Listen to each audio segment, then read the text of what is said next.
Good morning to everyone and welcome back to this day 1 session 1 part 2 of the FDP on advanced research methodology. And I just hope that by now all of you must have installed your R and R Studio. So now we will directly go to the R Studio and just look at or get the feel of an R Studio, and we'll just try out with the basics in the R before we move on to a better learning and better use of data types, data frames and data analysis into our R. So today we are going to do the basics of R as to how the R Studio looks like, how does an R function. So coding is after all not that difficult as it looks to be. So we'll just see how things can be made very easier if you look at R to be a very easy software. So now let us move to this R Studio and let's start working on R. Right, so this is where I have opened an R Studio. Right, so R Studio is basically a workspace, so you need not work on R. So what we are doing on R Studio gets automatically imported to the R programming as well. Now when you are opening this R Studio, the screen shows 3 windows. So let me just mark and show you those 3 windows to you. So this exactly is the first, right? So this exactly is the first window that you can see, and this window is called as the console window. The second that you have, so this basically where you see now that the environment is empty. So this environment is basically the second window that you can see. And the third one that you have, so this is your third space, which is basically your files and your packages. So these are your key 3 important windows that we have. So over here, the most important part is your console area. The reason being that, console area is the part where you are issuing commands. So that means all the input commands are done in this console area. And the other advantage of console area is that you also see the output in this particular region. Right, so the output is also visible to you only here in the console area, and you input the commands also in the console area. Of course, we will be learning a lot more coding and analytics later on. So let us just begin with small simple print statements and how things work on this particular R platform. Right, so I am just typing a very simple print message to say that welcome to this FDP at RCOEM, right, and just click enter. So the R will return you the output in the next line, and if this requisite is printed, you can see the corresponding output as well. In that case, R also works like a calculator. So after the prompt, if I give any of a mathematical function, so let me say 4 plus 5, so it gives me back the answer as 9. The next very important part of this R is the variable assignment. That is, how do you do an assignment into the variables. Now here there are 2 ways of assigning the values. One is like we assign x is equal to 4 plus 5. So that is, you can use equal to symbol for assigning the values to the variables, right? And next, if you click x and enter, so it gives you the value of x. The other thing which needs to be taken care of is what you can see here in the console area, that now environment area, where you see that a variable x has been created which has a value of 9, right? So in this case, this is one way of assignment that can be done in R. The second form of assignment is like I create a variable a which is less than equal to. So this is the second assignment operator which we use in R. So you need to do a less than symbol followed by a minus symbol. So I will assign the value of a which is equal to 8 into 10, right? So in this case, So if you see in the environment tab, you have already A which is created, which has a value of 80. Now if you want to see whether the assignment has been proper or not, just click A and press enter. So you can see that the value of A that has been assigned is 90. Sorry, has been assigned is 80. Console also offers a code completion support as well. So that means I want to print the value of particular thing. So generally if you type PRI, it starts giving you different kinds of options or functions which are available in the R platform. So that is P if you give, so package and other functions. So it gives you a code completion support as well. So in this case, if I just write print A and click enter, so it prints the value of A, right? So if a code completion is not working, so in that case you can just make use of tab, right? So write the first letter and then click on tab, so it will give you the various options which is available. So if you are not able to find the automatic code completion support, so in that case just type the first letter and then click on tab, so all the other options would be available for you. So this is very helpful when you are working with large number of functions and data sets. So just type P and tab and it shows all the functions that are available, right?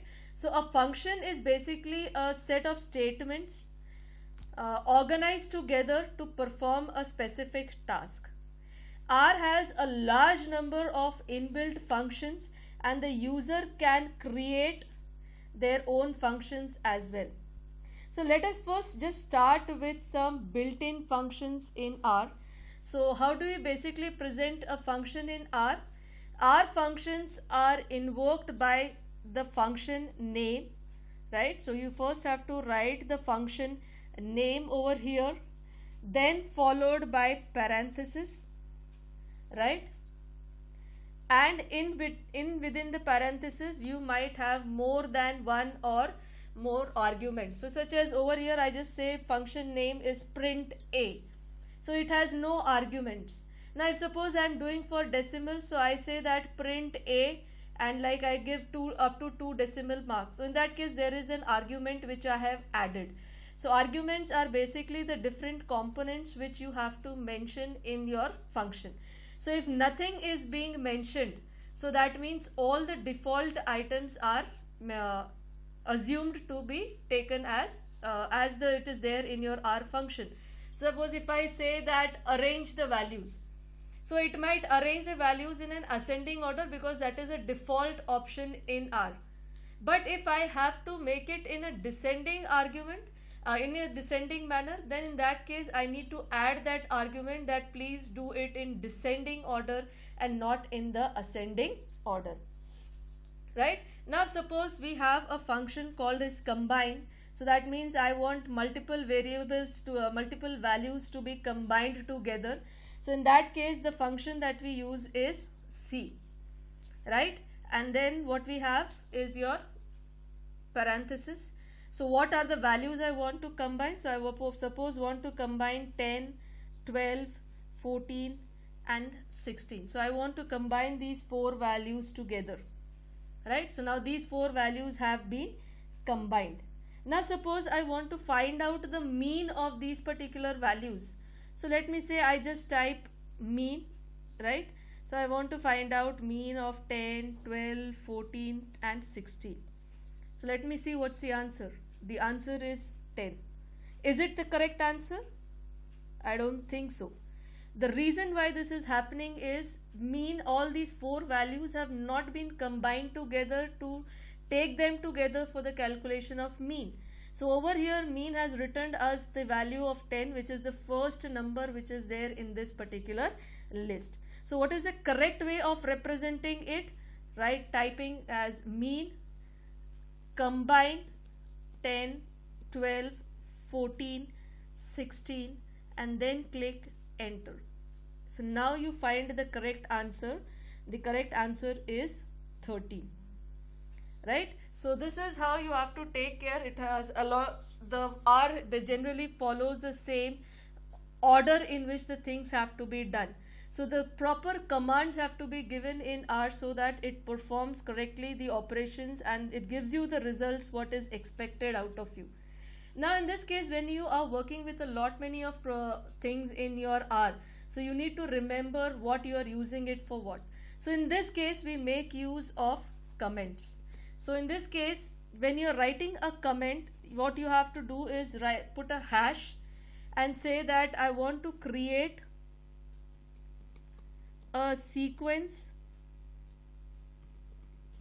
of numbers from 21 to 40.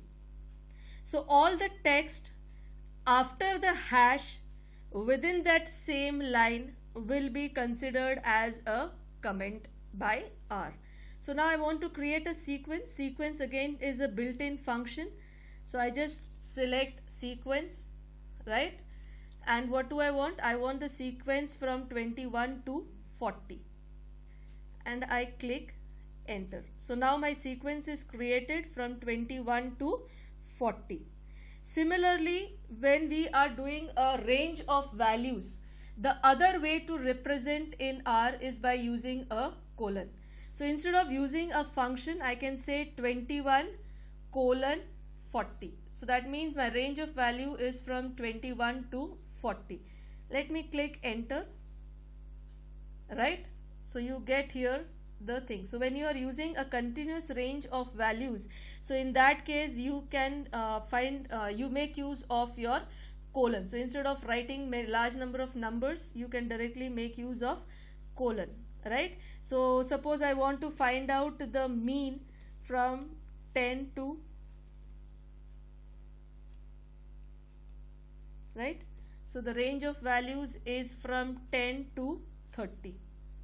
So you get the value of mean to be 20, right? So this is how is the basic things that we work on in the console part of it. Now let us come down to the second tab which we should know about. So in the and we'll be of course working a lot more with this R. So it is just a brief introduction I am giving you about an R Studio. So the next window pane that you have is the environment pane. Right, so this environment pane is basically a workspace which stores all the objects, functions, data structures and any variables that you have created.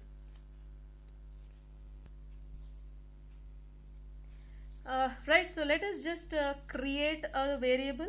So I am creating a variable A. A is already there, so let me create a variable Y, right? So I can use either equal to or I can use a less than and a minus sign for assignment, and I am assigning it a value from 10 to 15, right? I click enter. So now over here if you now if you go back to this environment, so you can find that Y variable has been created. It is basically an integer and it has 6 values, that is your 10, 11, 12, 13, 14 and 15, right? So environment does not just list the variables, but it has much greater utility and provides more information than that. Now let's create a vector and a matrix so that you will be able to understand that in detail. So you need not worry about the coding part of it. We'll be doing metrics in our later sessions as well. So at present I'm just trying to show you the importance of this environment. So let me create a matrix M, right? So less than and a minus as an assignment, right? So I write it as matrix, right? So matrix will have values from 3 to 14. Right, so my matrix will have values from 3 to 14,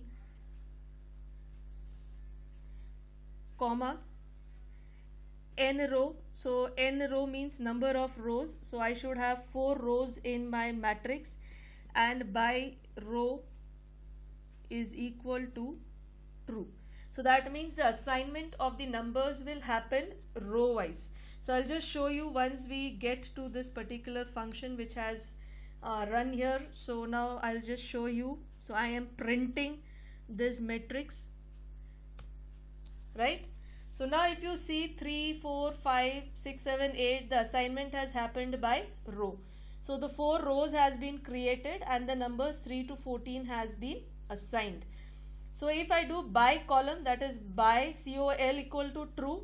So in this case your assignment will happen column wise. So that means it will be 3, 4, 5, 6 in the first column, 7, 8, 9, 10 in the second column, and 11, 12, 13, 14 in the third column. So now if you look at the environment pane, so you find that M is a data matrix which has been created. It is integer in nature and our matrix is having 4 rows and 3 columns.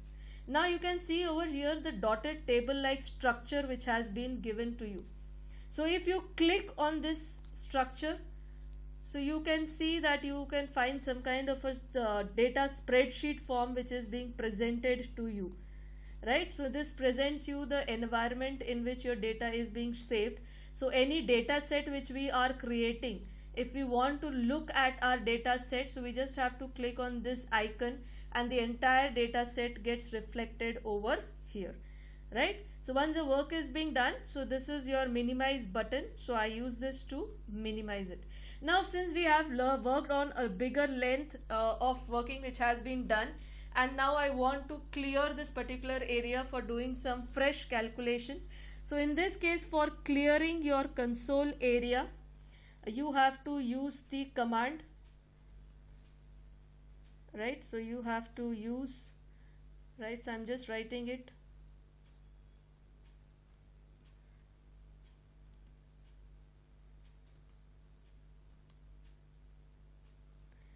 I think this is not working, so I'll just write it over here.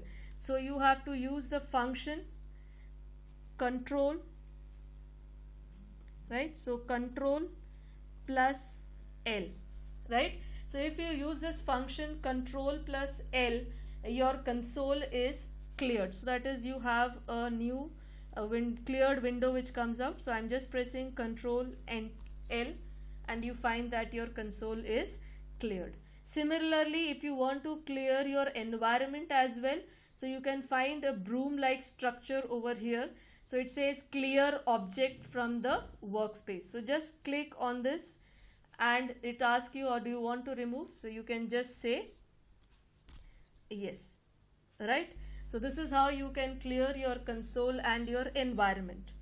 Now you have cleared it, but suddenly you feel that what you have done in the past, so you need certain datas or you need certain functions which you have already worked with. And that is where is the importance of this history tab, right? So in this history tab, you can browse all the commands and the functions that you have used in this particular session. So let me say I just click on this history. So it is now giving me the entire set of functions which I have done during this particular session.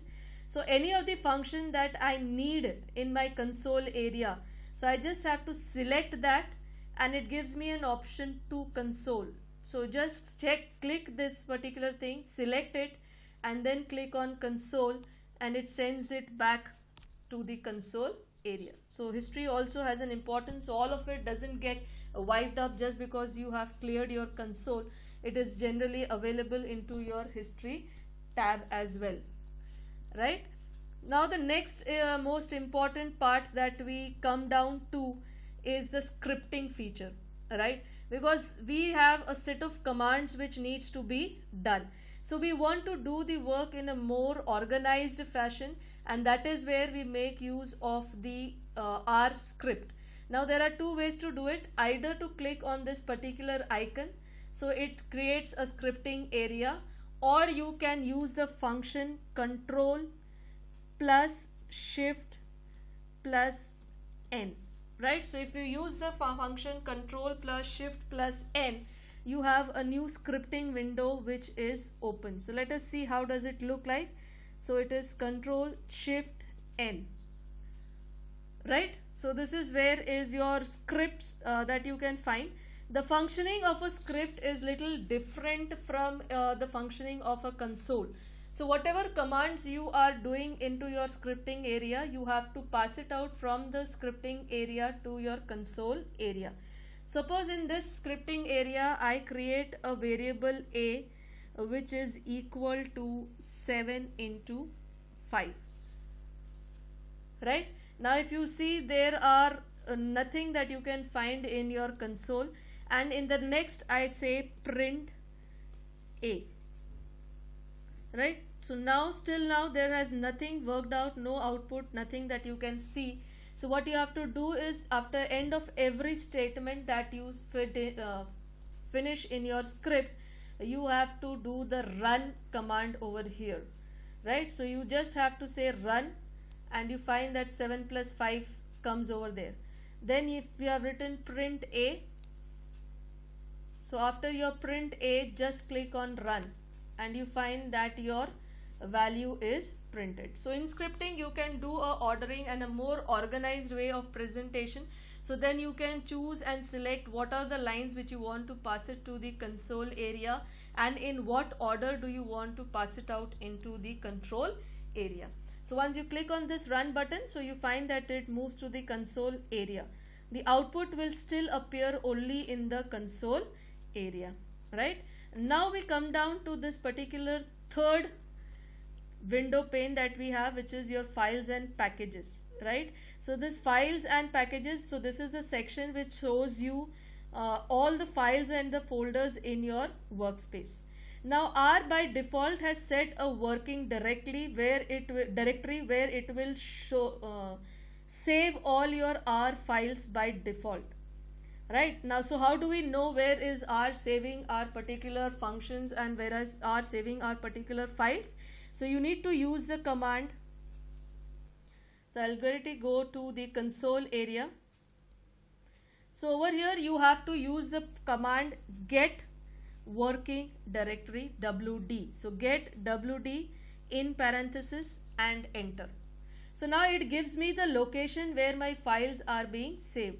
So it is being saved in C drive users HP documents. Now if suppose I don't want to here my files to be saved, I want to choose a location where I want to save the files. So in that case we have to set that as a working directory. So in order to change this default working directory, just go to session, that gives you set working directory. So go to session, set working directory, and then choose your directory. Right? And now choose the location. So suppose I want to choose this particular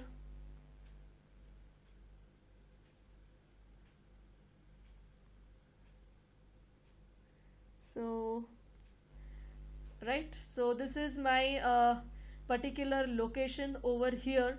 So in this case I want to just save it in the data sets. So you have to choose that particular location where you want to save and just click on open. Right? So now it has changed the working directory place where you will be saving. So now you can find all your databases over here. So you can directly click on those particular Excels or your data sets and it gets transported over here. Now we want to see whether that particular working directory has been set. So let us check get working directory, open and close parenthesis and enter. Right? So now our working directory has changed from C users HP documents to D RCOM R workshop June 2020 datasets. Right? So this is how you can do. The other thing, as you might be knowing that your screen would have been completely white and you can see some colorful screen in front of me. So in this case I'll also tell you how that can be done. So before, in the third pane, the second one that you have is plot tab. So when you make any kind of visualizations or graphs, so they will appear in this particular plots tab. The next that you have is your packages tab. So this shows the list of packages which are available in the system library, right? The same can also be done through your console. So if you just type library base, so it gives you whether it is there in your particular packages or not. So these are some base packages which gets downloaded along with R. And when you install some packages, so last time I had given you that you can install from going to tools or install packages, and then you have to type the name of the package and install. The second way to do it is you have an install button over here. So just click on install, write the name of the package and install. So this is the second way in which you can install your package. The third way is in your console you have to type install dot packages, okay, and in parenthesis within quotes, double quotes, you have to write the name of the package you want to say. Suppose I want to download read excel, right? So install dot packages within parenthesis and double quotes, you have to write the name of your package you want to install and just click on enter. So this is the third way in which you can install a packages. So these are different ways which you can just install it from your package. The next that you have is the help tab. The help tab stores all information you need about the packages and the functions, right? So you just have to go to the, in order to use your help tab, suppose I say help is a function and mean, right?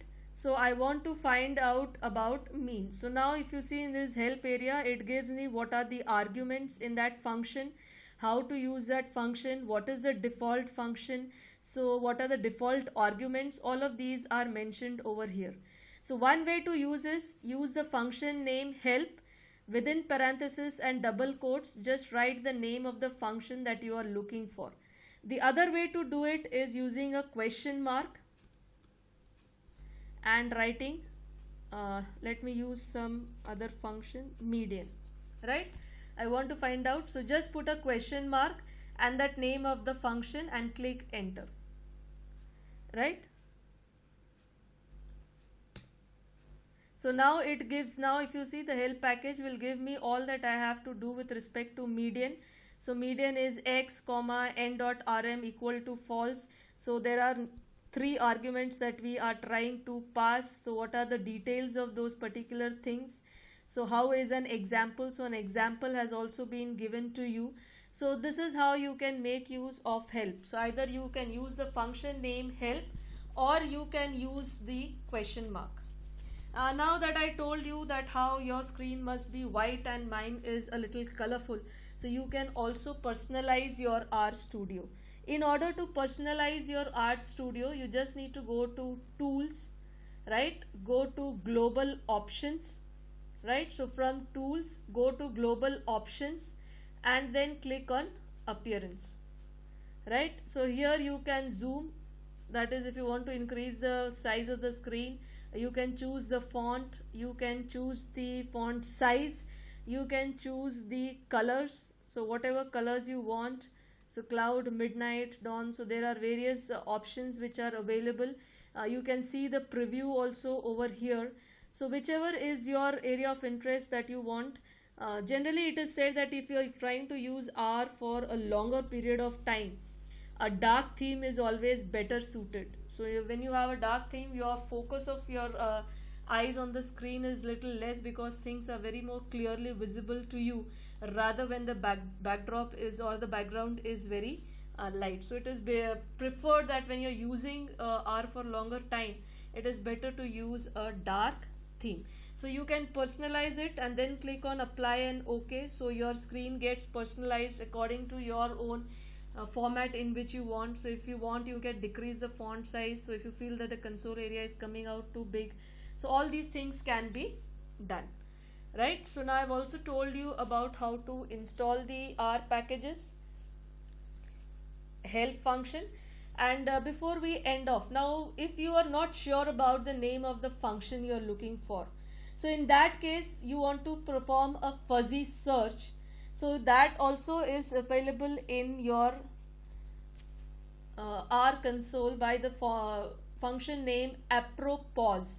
So appropause. So now in this case I don't know the name of the function, I only know that it carries the letters NOV, right? So I don't know the full name of the function. I only know that it has some letters NOV.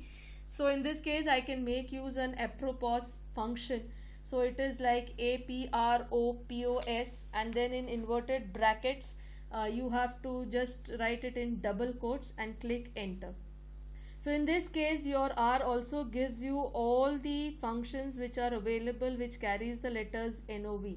So in this case, even if you're not able to remember the name, or if you have certain words in your mind or certain letters which you briefly remember, so you can make use of this apropos help function as well, right? So in this case, with this case you are able to see, and I think it must have become a little familiar to your RStudio platform. So this session was more to give you a familiarity to the R platform that is there in front of you. And with this we come to the end of day 1, session 1 and part 2. So till we start off with the next session, I wish you all a very happy coding and hope to get back soon on this R platform again. Thank you very much.